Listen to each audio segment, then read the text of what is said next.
Honestly, I'm not a planner. I'm very sporadic and spontaneous. So, I got an advanced reader and I sent the first draft over to them and they gave me notes. And then I got a developmental editor and then they gave me notes. And then I got a copy editor who also did the final version and then a formatter. And so it went through all these different steps. And I would literally just sit there. I'd write as much as I could. And then when I would get a version back with notes on it, I'd go back through chapter by chapter and just implement the notes or say, I'm going to leave that. So whenever I felt like I could get some done, I would sit there and just work on it. Some experts chase attention, but the smart ones build authority. You're listening to the Authority on Demand podcast, where credibility becomes your competitive advantage. Every week, we're pulling back the curtain on how founders and leaders turn expertise into inbound demand through books that position, media that converse, and strategies that actually move the needle. I'm Danielle Hutchinson, your host and Chief Creative Officer at Authority on Demand. Now, let's turn your authority into leverage. Okay, everybody. So imagine if the Sex Pistols got bitten by Dracula, picked up some skates, and wrote a horror novel. If you have that image, good, because today's guest wrote that book.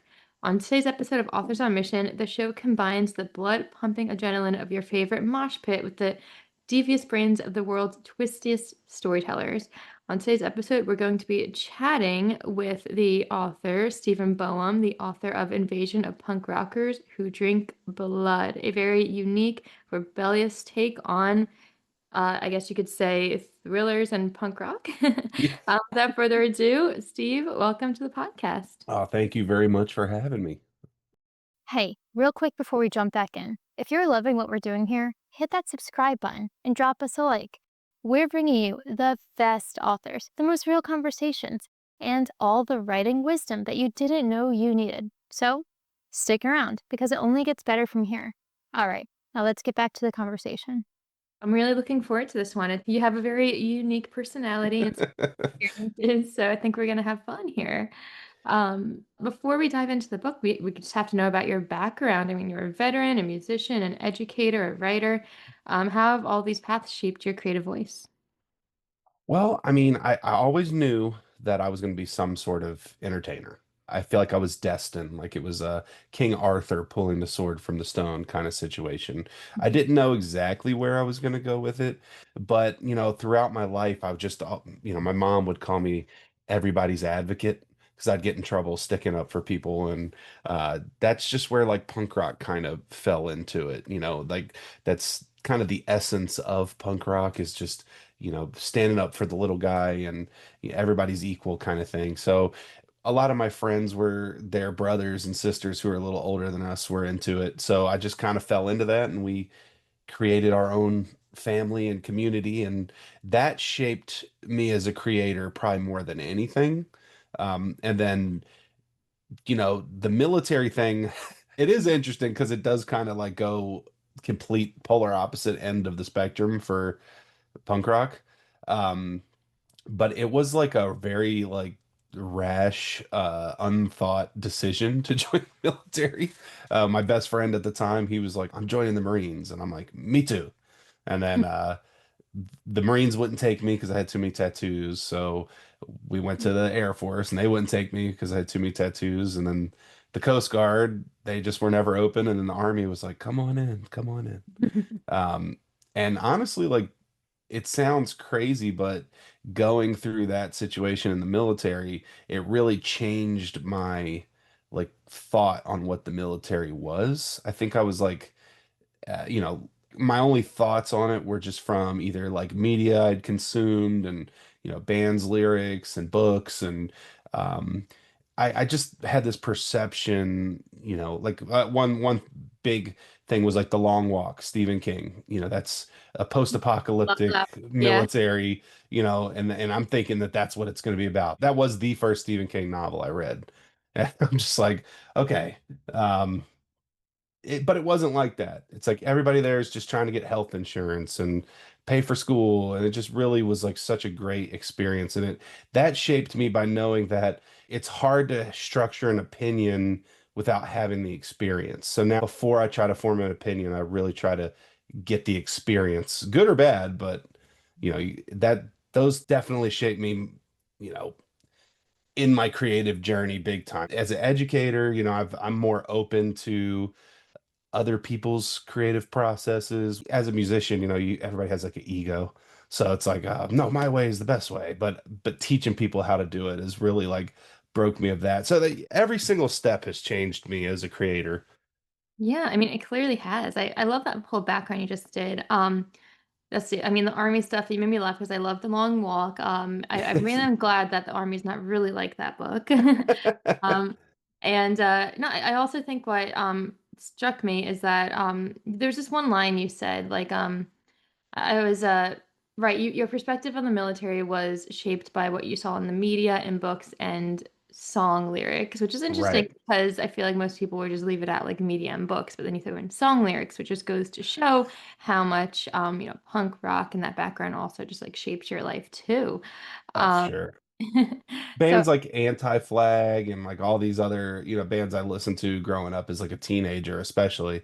And, that just becomes your perception if that's all you have. And like my grandfather was in the Navy and I had family members that were in the military, but um, they never really talked about it or anything like that. So then I'm listening to these very like intense political bands. And a lot of my opinions still are very similar, but I have this experience to back it up. And I just kind of went there and I thought everybody's going to be like a meathead kind of guy. And, just I met one guy that in my 12 years in the military. I met one guy that fit the description of what I thought everybody was going to be like.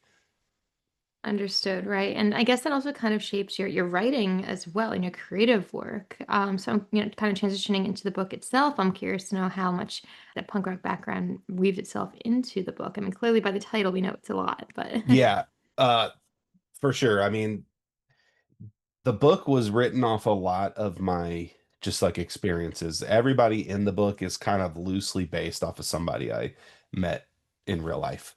Um, so having all these experiences and knowing what it's like to be, searching for more and that like found family situation and building this community, and just going through everything. Every kid goes through it, whether you relate to punk rock or you're a quote unquote like weird kid or like the kids that are um super goth or the jocks or whoever. Everybody goes through all these real world monster kind of, you know growing pains of being a kid, racism and sexism and homophobia and just things that, not feeling like the grown-ups understand you, or so that's a big part of what the book is about. Honestly, it's the real world monsters more so than the paranormal. But obviously that, there's a lot of paranormal stuff as well, but yeah, that's really what it's about.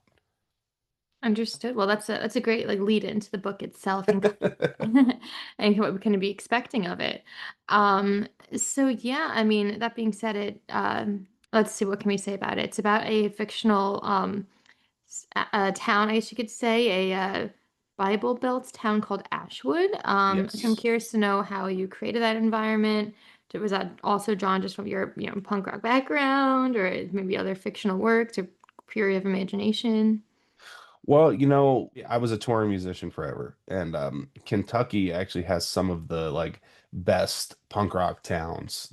Some of the best shows I ever played were in Kentucky. And growing up, I'm from Philadelphia, so um, I didn't want to set it in Philadelphia because Philadelphia is already like generally accepting of that.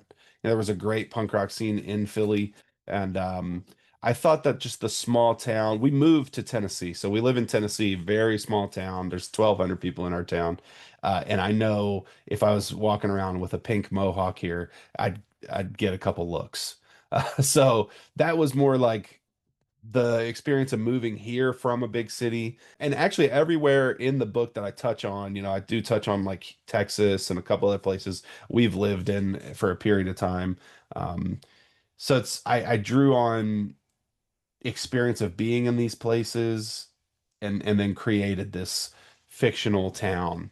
I didn't think it was fair to slander a real town. That was kind of my thought on it was because there is some slander in here. And it is there's a deeper connection that the town has to a lot of what's going on that I felt like a fictional place was like the perfect setting. Of course. So I like that. Like you're kind of like a mix of your own experiences plus fictional plus just what's needed to drive the story forward also and kind of give that immersive world for our characters. Which you also do a great job of, making jump off the page. I guess you can kind of call them like take no prisoners band members, right? Just kind of like tell us a little about that character development process.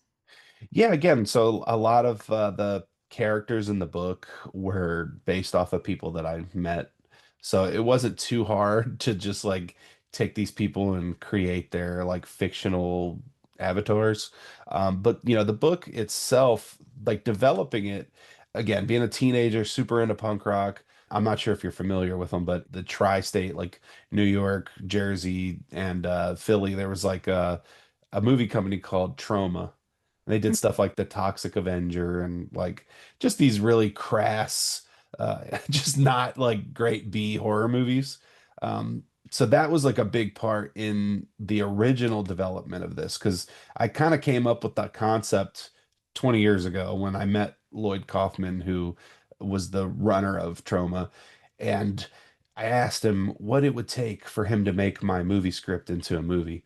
And he's like, "Well, what's your movie called?" And I didn't have a script. It was just I'm just a kid. And I'm like, Invasion of the Punk Rockers, Who Drink Blood, the musical. He's just like, knew that I was kind of full of it, but egged me on a little bit. He's like, listen, if you really have something, get in touch with me and we'll make something happen. I was such a big Goosebumps fan and a Stephen King fan and just into like weirder, just young adult horror stuff like that that I thought that there's no better combination than spooky and punk rock.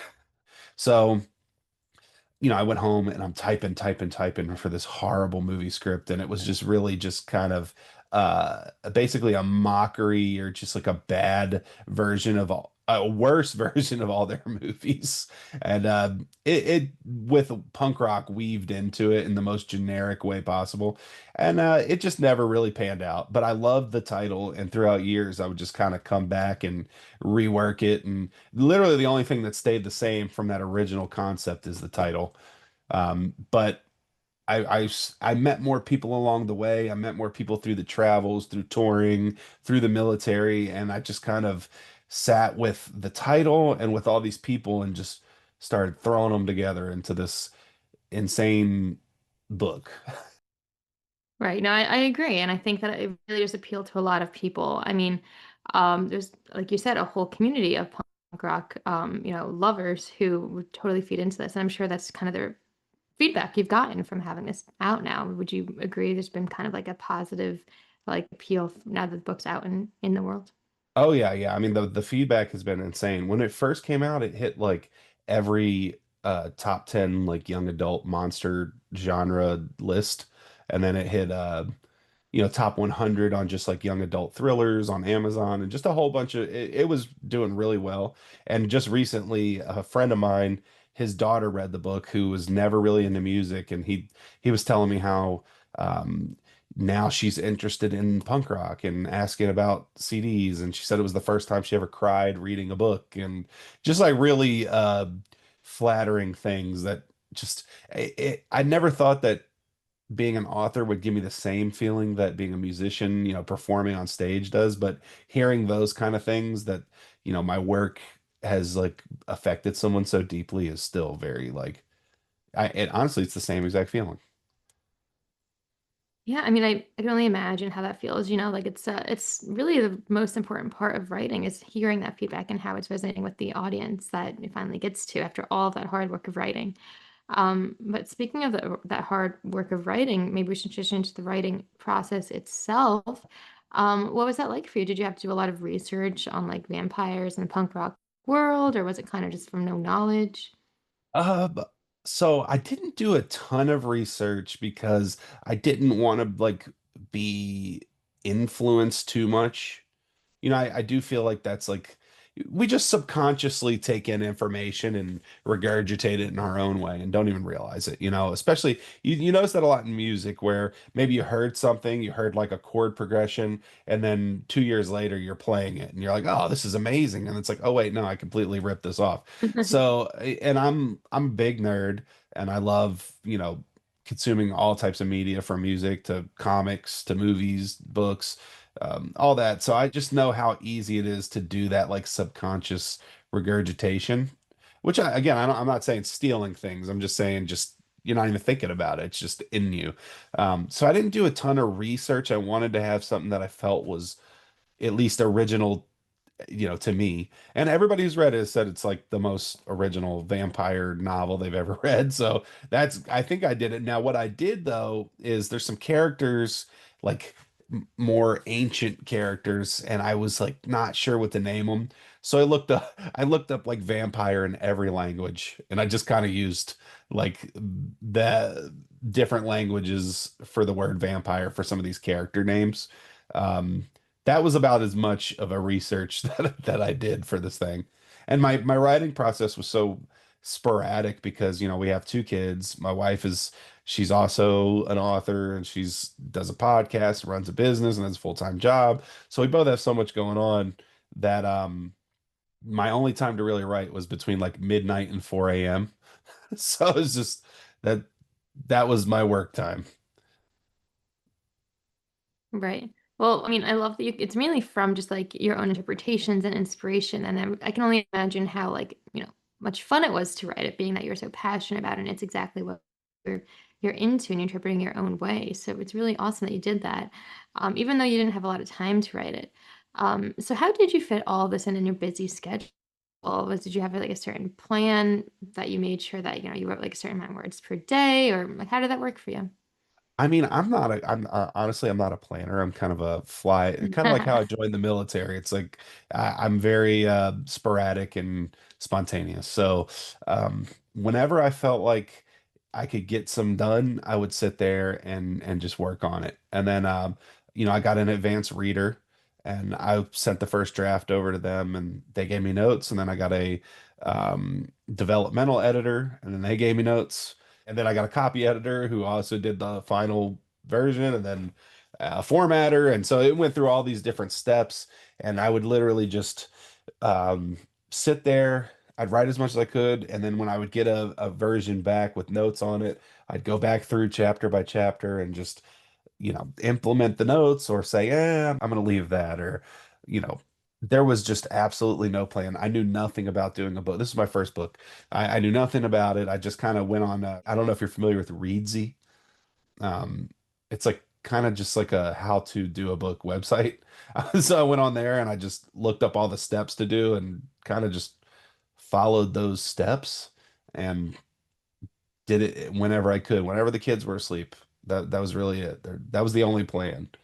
Work when I can. There was no like set words per day kind of thing. I already have too much pressure on myself to do that to make it even harder.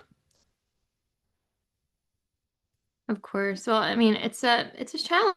I get it, but you just gotta, do what works best for you. And I like that you're not a planner. It's interesting to see different people's takes on the writing process and what works for them versus what works for other people. Everybody has their own methods, right?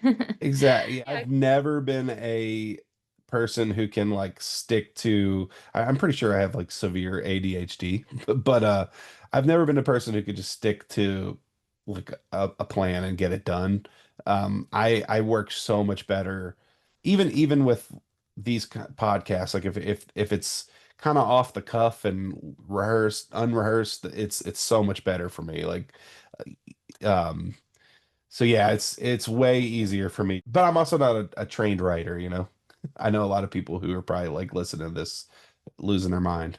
Yeah, I'm a lot better when it's kind of just a freestyle. I am a musician first before I'm an author. This is a new territory for me. I'm sure anybody listening who's more of a trained author is losing their mind.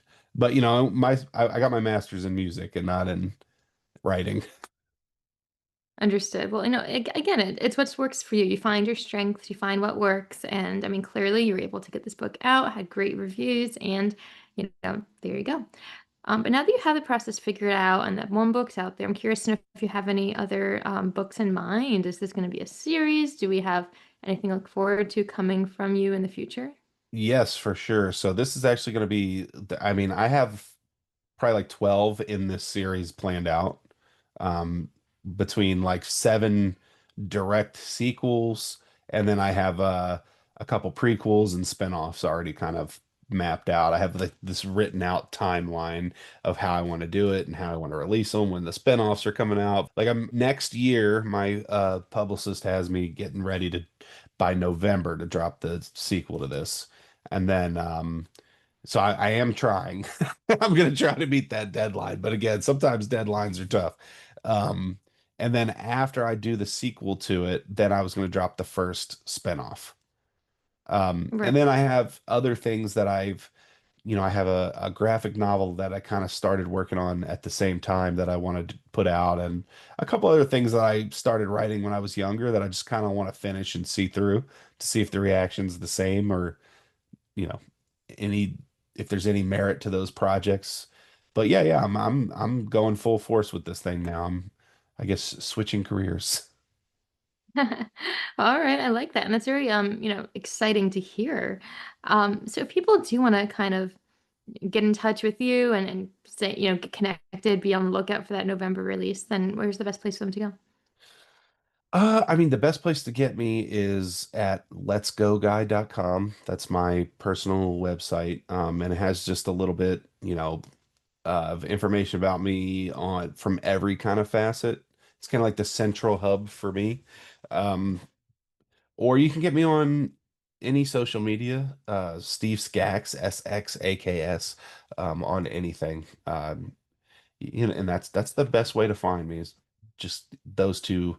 There's a contact form on my website. I will get in touch with you. I answer everybody. Okay, well, perfect. Guys, we're going to put the links to that in the description box of this podcast today so you can go on over, get connected, and learn a little bit more about all of this exciting stuff that Steve has planned for you. Um, as we begin to wrap up the episode, then I'm curious to know if you have any other writing tips that you might like to offer for the audience. Yeah, I mean, honestly, my biggest tip is just do it. Sit there. If you have an idea, no matter how outlandish it is, just go for it.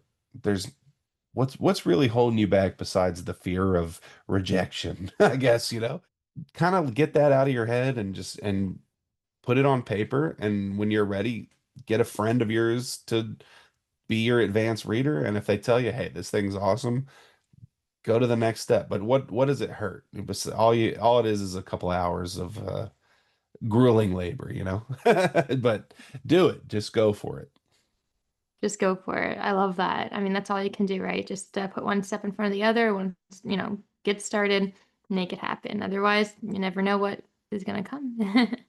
So Exactly. awesome stuff. This has been a real pleasure. I really appreciate you coming on today, Steve. It's a lot of really exciting stuff, and I think that anybody can relate to and enjoy this book. It's a fun book, punk rock. We all love it. So guys, click on the links in the description box, learn a little bit more, get connected. And yeah, Steve, it's been an honor. Thank you. Thank you for having me.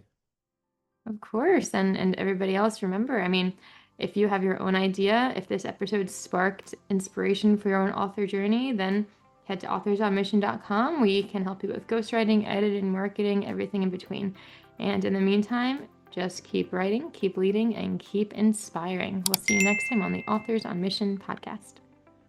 That's a wrap on another episode of the Authority on Demand podcast. If today's conversation sparked something in you, don't keep it to yourself. Share this episode with a founder or leader who's ready to stop being the best kept secret in their industry. If you want to turn your expertise into inbound demand, head to authorityondemand.com to see how we help clients go from unknown to in demand. I'm Danielle Hutchinson, and I'll catch you on the next one. Now, go build some authority.